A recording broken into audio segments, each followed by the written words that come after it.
पवनं कुमार। શહેરના મુખ્ય પોલીસ ભવન ખાતે પણ લઈ જવામાં આવ્યા હતા, જ્યાં બાળકોએ ડીસીપી મૈકેસિંહ ચાવડા અને પોલીસ કમિશનર ગીતા જોહરીને મળ્યા હતા અને પોલીસના ઉચ્ચ અધિકારીઓએ પણ આ બાળકો માટે સમય ફાળવીને પોલીસના કેટલા કાર્ય હોય છે ને એના વિશે માર્ગદર્શન આપ્યું હતું.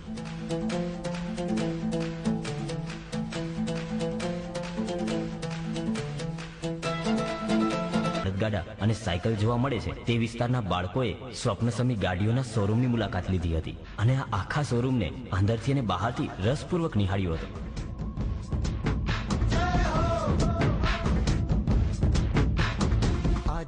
ત્યારબાદ આ બાળકોને માર્ગ પરિવહન વિભાગ એટલે કે આરટીઓ ઓફિસ ખાતે લઈ જવામાં આવ્યા હતા અને ત્યાં વાહન વ્યવહાર અંગેની તમામ કાર્યની માહિતી આપી હતી.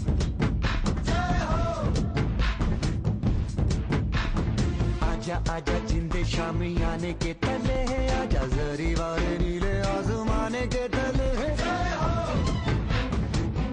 અને કાલાવર રોડ પર આવેલ સ્વામિનારાયણ મંદિર તેમજ ભૂપેન્દ્ર રોડ પર આવેલ સ્વામિનારાયણ મંદિરના દર્શન તો કરાવ્યા પણ સાથે સંતોની ધાર્મિક વાણીનો પણ લાભ લીધો હતો.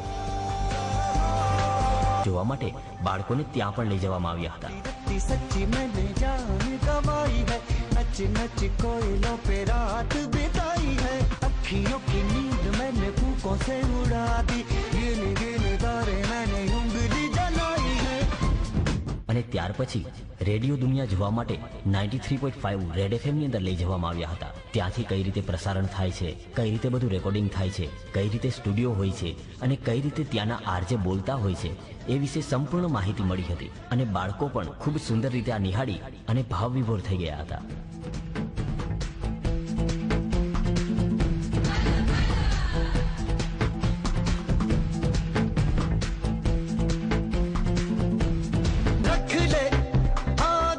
અને ત્યાર પછી સંત શ્રી આસારામજી બાપુના આશ્રમે પણ મુલાકાત લીધી હતી, જ્યાં પણ બાળકોએ ખૂબ સરસ રીતે બધું નિહાળ્યું અને સાથે સંતોની વાણી પણ સાંભળી હતી.